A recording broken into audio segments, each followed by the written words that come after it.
কালকে বাদে পরশু দিনই আমাদের ছোট ছোট বাচ্চাগুলি মুখের দিকে তাকাইলেও কি কেউ মায়া হয় না। আমার বাচ্চারা যদি মরে যেত, আমার বাচ্চারা ঘরে ঘুমানো ছিল, এই বাচ্চা আমি টাইনা কোলে থেকে কোনো রকম উঠে আমি ঘর থেকে বাইরে এসেছি ভাই। আমরা গরিব মানুষ, আমরা কোথায় যাব? আমাদের ঠিকানা বস্তি। সব শেষ, ব্যবসা বাণিজ্য সব শেষ। আমি কেমন খাবো?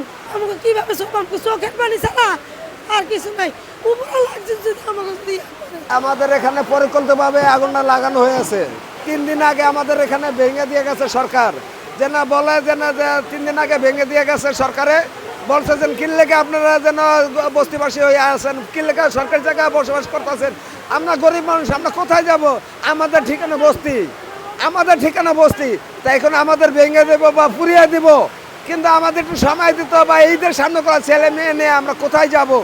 এখানে আমরা যে আমিনুল সাহেবের কাছে অনুরোধ নিয়ে গেছিলাম, তারা লোকের মাধ্যমে আমাদেরকে কুকুরের মতো দূর করে তারাই দিয়েছে। আমাদের কথা কোনো ইয়ে নাই। ওখানকার মিডিয়া আমাদের কথা সব রেকর্ড করলো, ওখানে মিডিয়া দিয়ে আমাদের কথা সব রেকর্ড করে ওই পাশে নেওয়ার পর তো মিডিয়ার রেকর্ডটা কাটিয়ে দিল, প্রচার দিল না। পেটে ভাতে করে ডাল ভাত খাইলাম।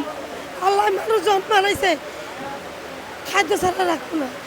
একভাবে না একভাবে এক গ্লাস পানি খাইও রুহটা বাঁচবো। কিন্তু রেনালারা কি করবো? আমার 1 মাস টাইম দিব, 2 মাসের টাকা দিতে হবে। আমি কই থেকে দিব? আমার সব শেষ, সব শেষ। ব্যবসা বাণিজ্য সব শেষ। আমি কেমন খাবো? আগে তো ঘর আছিল, ঘর ভালো লাগে না। যেমন চলছি, একটা ফ্ল্যাট দিতে গেলে 10,000, 12,000, 15,000 এরকম লাগে না? ছেলে মেয়ে এত টাকা নেওয়া সম্ভব? একেবারে ভাই ওই উচ্ছেদের কারণে পুরো পরিপূর্ণ আমাদের এনে 1 মাস টাইম দেওয়া হয়েছে। আমাদের বলছে তোমাদের 1 মাস টাইম, তোমরা বস্তি সরায় ফেলাইবা। তাই আমরা মনে করছি ভাই সামনে 2 দিন ঈদ আছে, তাই ঈদটা কাটাই আমরা নাইলে সরায় ফেলাই। আমাদের বলতো যারাই এই যে চক্রান্তে জড়িতছে ওনারা আমাদের বলতো যে তো তোমরা তাড়াতাড়ি চলে যাও, তোমরা ওইটা যাও, নাইলে তোমাদের বস্তিতে আগুন লাগাইবো কিংবা তোমাকে কোনো ক্ষয়ক্ষতি হইব। আমরা তো মনে করছি আমাদের 1 মাস টাইম দিছে, 1 মাসের মধ্যে আমরা চলে যাবো, আমরা যার যার মতো চলে যাবো। কিন্তু কেন ভাই এই চক্রান্তটা কেন আমাদের এরকম রাস্তার ফকির বানাইলো? কেন বানাইলো? কি লেখা বানাইলো? আমরা কি দোষ করছিলাম ভাই? আমরা তো দেখি আমাদের কোনো দোষ নাই। এখানে আমাকে কি দোষ ছিল যে আমাদের এরকম পথের ফকির বানাইলো? কালকে বাদে পরশু দিনই আমাদের ছোট ছোট বাচ্চাগুলি মুখের দিকে তাকাইলেও কি কেউ মায়া হয় না।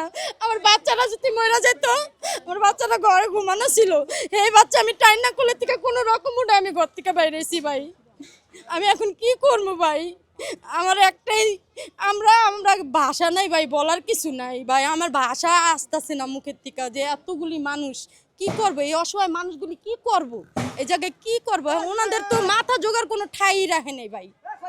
এমনভাবে ভাঙলো, ধরেন মানুষে উঠতে এক জায়গায় একটু বসতে পারতো, এমনভাবে দিছে ভাই। আগুনে পানিতে কোনো কিছুই কিন্তু থাকে না ভাই। আমি বলার কোনো ভাষা নাই। আমরা বাড়াটি, আমরা কি কম?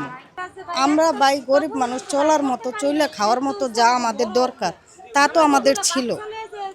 এই যে 2টা বাচ্চা, খাট ছিল, ওয়ার্ড্রোব ছিল, 2 রুম ছিল, তো আলমারি ছিল, হাঁড়ি পাতিল, টিভি, ফ্রিজ, এগুলো আমরা কিছুই নিতে পারিনি, বের করতে পারিনি। কাপড় চোপড়টাই বের করতে পারিনি।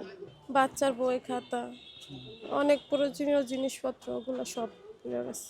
এটা কারা করছে? এটা পরিকল্পনাভাবে এটা আগুন লাগাইছে। কিছুদিন আগে ভাঙছে এটা। এই যে এলাকার কিছু নেতা পেতারা এই জায়গা শুনছি বিক্রি করে দিয়েছে।